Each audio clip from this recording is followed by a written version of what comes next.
Australia के खिलाफ पहले टेस्ट की दूसरी पारी में टीम इंडिया सिर्फ 39 रनों पर ही सिमट गई है। In Australia, where India have got all out for 36 runs in the second innings. This is India's lowest total ever in Test. जी हाँ, ये कहानी है कंगारू के 30 साल के घमंड तोड़े जाने की, उन्हीं को उन्हीं के घर में घुसकर उनको धूल चटाने की, 36 ऑल आउट का बदला लेने की। कहानी की शुरुआत होती है भारत के 3 टेस्ट मैच खेले जाने के लिए ऑस्ट्रेलिया जाने से। भारत का पहला मुकाबला एडिलेड में खेला गया, जिसमें भारत अपनी दूसरी पारी में 36 पर ऑल आउट हो गई थी। भारत के लिए एक शर्मनाक हार थी। भारतीय टेस्ट क्रिकेट का एक लोएस्ट स्कोर बनकर रह गया, जिससे भारतीय टीम पर सवाल उठने लगे, उन पर मीम्स बनने लगे, हर तरफ से टीम को क्रिटिसाइज किया जाने लगा। इस सीरीज का दूसरा मैच सिडनी में ड्रॉ करवाने के बाद अब बारी थी कंगारुओं के घमंड कहे जाने वाले काबा के मैदान की। भारत का तीसरा टेस्ट मैच काबा में खेला जाना था। यहाँ तक आते आते भारतीय टीम पूरी तरीके से टूट चुकी थी। अश्विन, बिहारी, जडेजा और भारतीय टीम की बैकबोन जसप्रीत बुमराह बाहर हो चुके थे। इस मैच के लिए भारत के पास प्लेयर्स नहीं बचे थे। कप्तान रहाणे के सामने चुनौतियों का पहाड़ खड़ा था। उधर वो कंगारुओं का 32 ईयर्स का अनब्रेकेबल रिकॉर्ड कंगारुओं का आत्मविश्वास 7वें आसमान पर ले जा रहा था। अब भारतीय टीम के पास प्लेयर्स की कमी के कारण नेट बॉलर्स ही मैन बॉलर बन गए थे। दोनों ही टीमें मैदान में उतरती है और कप्तान टॉस के लिए आते हैं। भारत के लिए टॉस बहुत महत्वपूर्ण था, लेकिन सिक्का एक बार फिर कंगारुओं के पक्ष में गिरता है और कंगारुओं ने पहले बल्लेबाजी करने का फैसला लिया। कंगारुओं की टीम एक बार फिर नई ओपनिंग जोड़ी के साथ उतरने वाली थी, लेकिन टीम इंडिया में 4 नई बदलाव थी।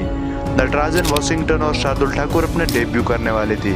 नौजवानों से भरी इस टीम इंडिया में 1-2 को छोड़कर एक्सपीरियंस का ई भी नहीं था। पहली इनिंग में सिराज और शार्दुल ने अपने पहले ओवर में उनके ओपनर्स को पवेलियन भेज दिया। अब मैदान पर थे कंगारुओं की टीम के बैकबोन स्मिथ और लाबुशेन, जो टीम इंडिया के लिए सरदर्द बनने को तैयार थे। लेकिन कप्तान रहाणे के पास स्मिथ का तोड़ था। उन्होंने वॉशिंगटन को बॉल थमाई और वॉशिंगटन ने स्मिथ को सल्ता कर दिया। भारत के लिए एक मुसीबत तो टल गई, पर यह किसको पता था कि तूफान की पहले की शांति है। लाबुशेन ने एक ओवर से पिटाई चालू कर दी थी और लाबुशेन ने पहले 50 और बाद में शतक लगाकर भारतीय टीम को पूरी तरीके से बैकफुट पर डाल दिया था। जो स्कोर 93 पर 3 था, वही स्कोर अब 200 पर 3 हो चुका था। टीम इंडिया में डेब्यू करने वाले 2 प्लेयर्स अपना काम कर चुके थे, लेकिन अब बारी थी नटराजन की। नटराजन ने पहले वेड और फिर लाबुशेन को अपना शिकार बना लिया था। कंगारू एक बार फिर बैकफुट पर नजर आ रही थी। तभी क्रीज पर मौजूद थे कप्तान पेन और कैमरन ग्रीन। उन्होंने पारी को संभाला और फिर थोड़ा अटैकिंग रवैया अपनाने लगे।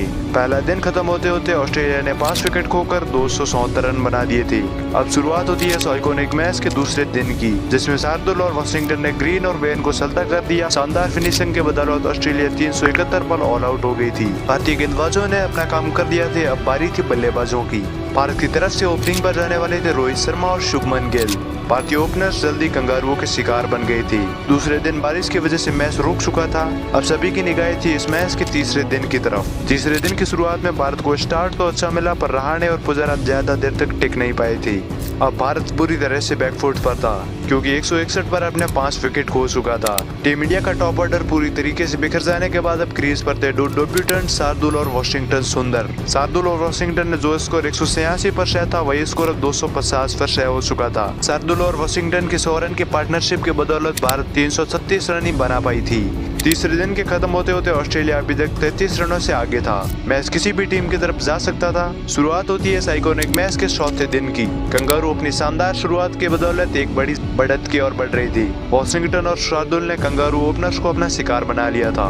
अब इंट्रोड्यूस होने वाली थी Indian young pace bowling unit, जिसके लीडर थे मोहम्मद सिराज। सिराज अकेले ने आधी टीम को पवेलियन भेज दिया था और बाकी बचा हुआ काम लॉर्ड शार्दुल ने कर दिया। चौथे दिन के खत्म होते होते कंगारू ने 329 रन की बढ़त बना ली थी। अब इस आइकॉनिक टेस्ट मैच का आखिरी दिन था। भारत को ये जीत हर हाल में चाहिए थी और कंगारू इस जीत के लिए मर मिटने को तैयार थी। 329 रनों का पीछा करने उतरी टीम इंडिया महज 18 रनों पर अपना पहला विकेट रोहित शर्मा के रूप में खो देती है। लेकिन पुजारा और गिल ने टीम इंडिया की पारी को आगे बढ़ाया। जहां पुजारा बॉलें अपने शरीर पर खाए जा रहे थे, वहीं गिल इस तरह से खेल रहे थे मानो वे बचपन से यहीं पर खेलते आ रहे हो। स्टार की इतनी कुटाई आज तक किसी बल्लेबाज ने नहीं की थी टेस्ट क्रिकेट में, जितनी आज गिल ने कर दी थी। पुजारा और गिल के बीच में 100 रन की पार्टनरशिप हो जाती है। इसी पार्टनरशिप को तोड़ने के लिए पेन ने नेथन लॉयन का सहारा लेते हैं। लॉयन ने गिल को अपनी फिरकी में फंसा लिया था, पर गिल का 91 रनों का योगदान टीम इंडिया को उम्मीद की किरण दे चुका था।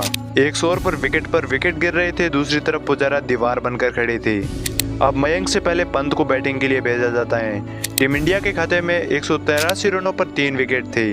पंत और पुजारा अभी क्रीज पर टिके हुए थे। अब भारत को जीतने के लिए 37 ओवर में 145 रन चाहिए थे। पंत की पावर रेटिंग और पुजारा की क्लास के आगे कंगारू बेबस नजर आ रही थी।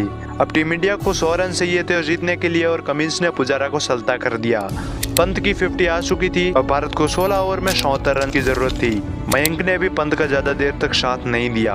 फिर पिछली इनिंग के हीरो वॉशिंगटन सुंदर क्रीज पर मौजूद थे। उन्होंने पंत का बखूबी साथ दिया। जब टीम इंडिया को जीतने के लिए 10 रन की जरूरत थी तब वॉशिंगटन को कंगारू ने अपना शिकार बना लिया। अब इस टीम इंडिया का स्कोर 325 पर 7 विकेट हो चुका था। स्ट्राइक पर थे ऋषभ पंत और सबकी निगाहें ऋषभ पंत पर थी। पंत का उस आइकॉनिक शॉट के बाद कंगारुओं का घमंड टूट जाता है, और टूट जाता है वो रिकॉर्ड जो पिछले 32 सालों से गाबा में अपराजित रहने का था। टूटा है गाबा का घमंड, जीत गई है मुकाबला भारत और 2-1 से श्रृंखला भी जीत ली है।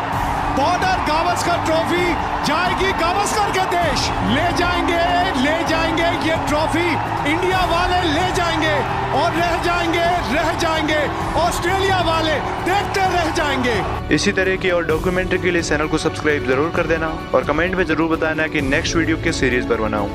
मिलते हैं किसी नई डॉक्यूमेंट्री और नई अपडेट के साथ, तब तक के लिए गुड बाय।